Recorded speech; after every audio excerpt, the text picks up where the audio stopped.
Today I'm going to have a happy celebration.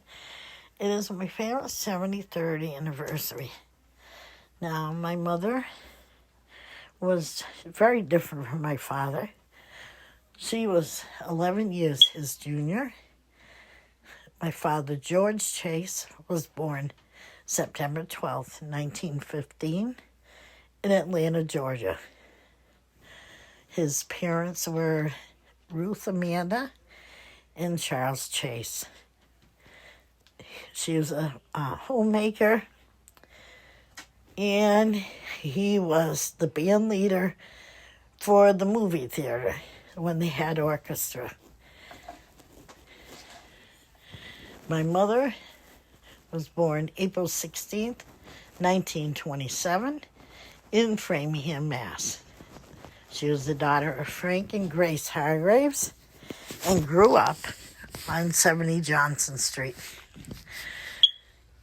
It was a good life. She had 3 aunts that took care of her, and she didn't have to suffer through the depression like a lot of people did. So on about September of 1949, my parents met on a blind date. It was a good date, and they ended up getting married October 12th, 1950. They got married at the Wayside Inn in Sudbury, Mass., and moved to Denison Avenue in Framingham. 9 months and 17 days later, I was born. I have little memory of that road, but when I was 3, we moved to Wesley Road. Now, on April 9th, 1954, my sister Nancy was born, and we lived there until August of 1958. 1958, my parents had to move because my father had lost his job. He had worked at Angers, and they had gone out of business. My mother worked at the Pagoda in Framingham, and they just upped and moved to Bernardston, Mass.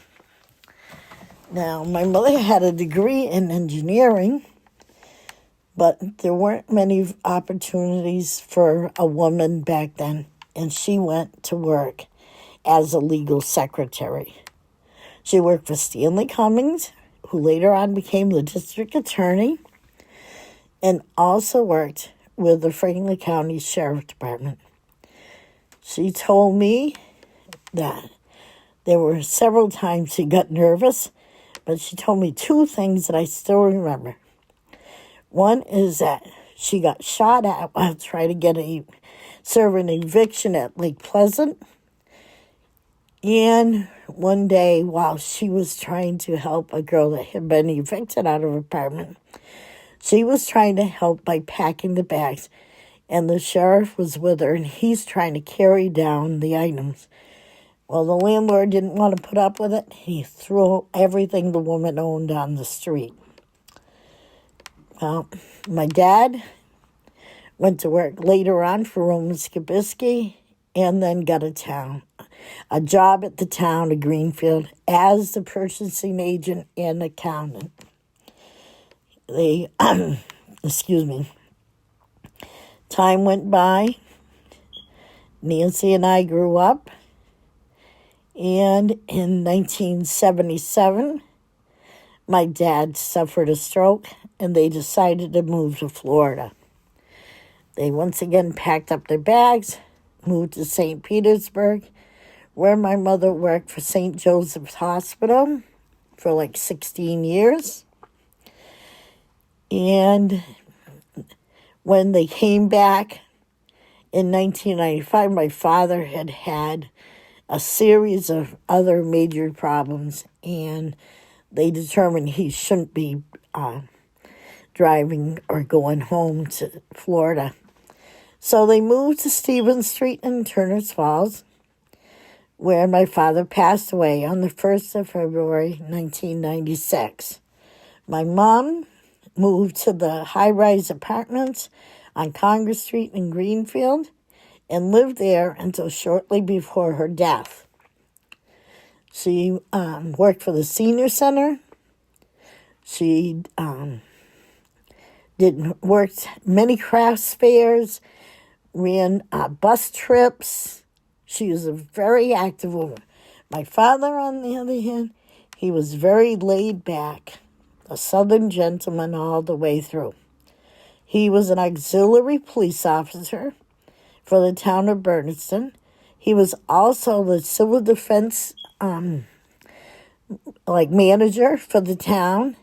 He was on the library committee, PTA, school committee. My father was on many, many things, but always very passive, very quiet, could sing like a bird, and a very beautiful voice. I remember going to Georgia, and all the way from Berniston to Georgia, it was a long ride in a little classic Rambler, a station wagon. We sang Georgia Tech. I know every word, and Katie at the kitchen door, and we sang it all the way home, because all the way there and all the way back, because my parents felt that a radio in a car was a waste of money.